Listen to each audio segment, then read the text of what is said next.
His promise to improve services within 100 days wasn't enough. And if you tell us that 100 days is enough, it's not enough, because we'll still remind you that we are here and we can do change. After last week's protest turned violent, riot police were on high alert. Authorities ordered these protesters to go more than an hour ago, but they're in no mood to leave.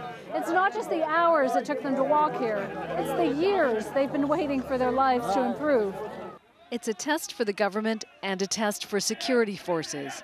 How to deal with demonstrators who aren't letting curfews, blast walls, or riot police keep them away. Jane Araf, AlJazeera, Baghdad. A funeral service has been held for Pakistan's murdered minorities minister. Shahbaz Bhatti was gunned down for opposing a law that imposes the death penalty for insulting Islam. A report from Islamabad is coming up. And I'm Imran Khan. On the web desk. We'll have the latest from Libya, plus reports that Egypt's protesters are now targeting state security buildings.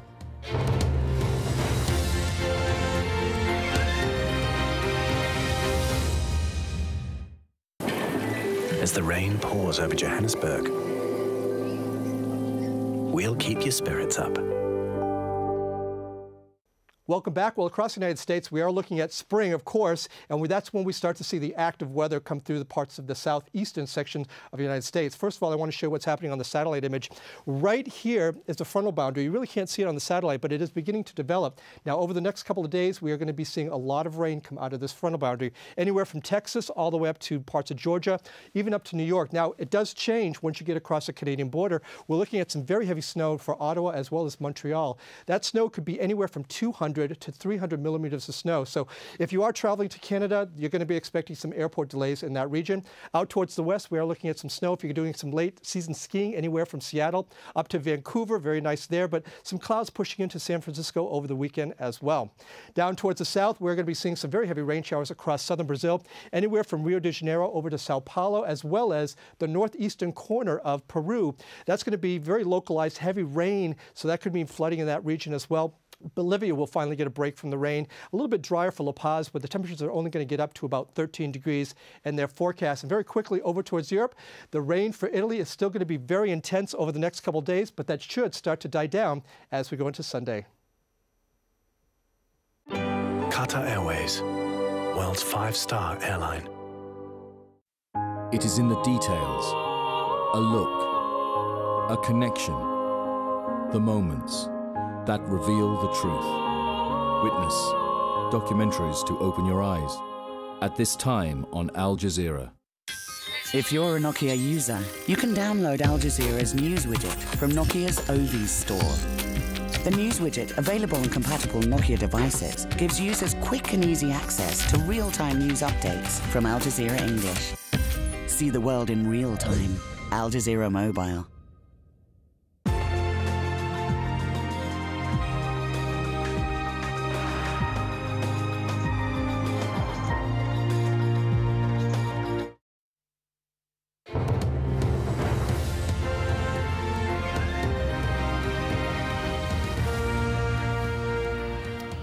Welcome back. The top stories in Al Jazeera. An explosion at an arms dump in Benghazi has killed 12 people. The depot is just outside Libya's second city. The injured were brought to a nearby hospital. Forces loyal to Libya's leader have been trying to regain control of the closest opposition-held city to the capital. This footage that you're looking at was uploaded onto a social media website from AlJazeera. And clashes have broken out between security forces and protesters in the Egyptian city of Alexandria. Demonstrators have reportedly surrounded the state security headquarters. Unconfirmed reports say at least one person has been killed and 2 wounded.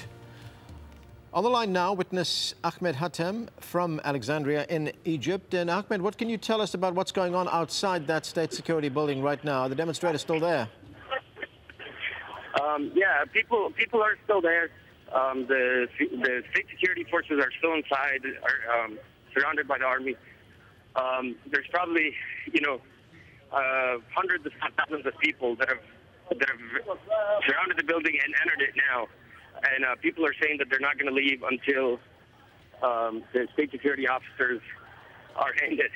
And the army is saying that they're not going to remove the state security officers until they can make sure that they can take them out. They're also saying that they have orders to arrest them, but until they can make sure they can do that safely, they're not going to be able to take them out of the building. Okay, you say the demonstrators have now entered the building. How are police and security officers inside that building responding to that?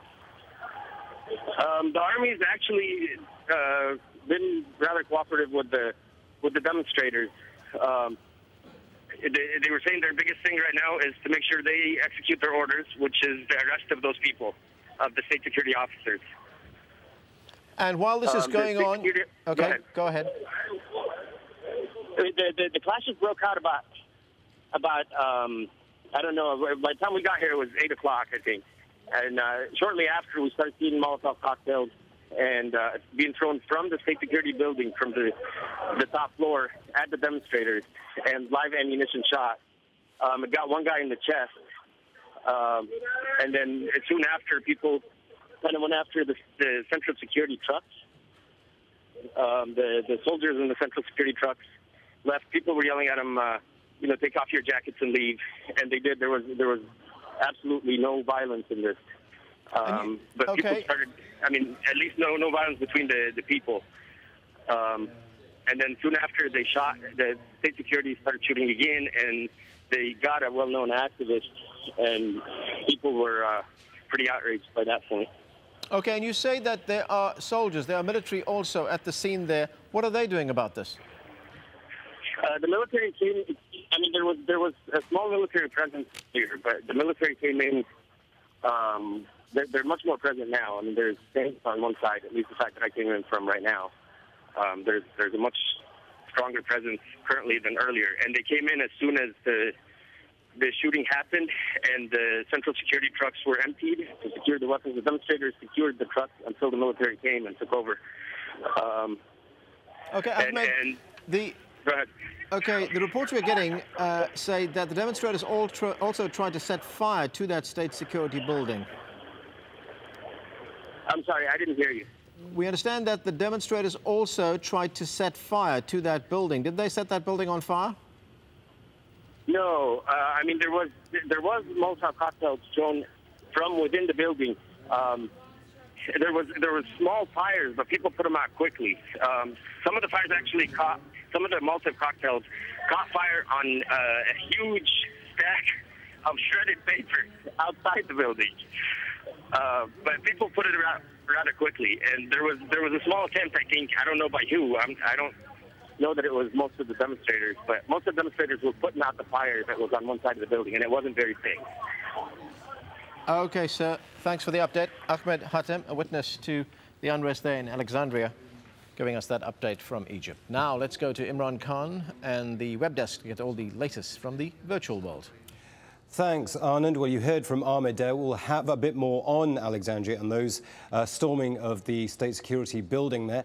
Now, Friday marks a number of demonstrations across the region. Now, we've got reporters across the Middle East bringing you up to date with the latest. But equally important is the voice of the people.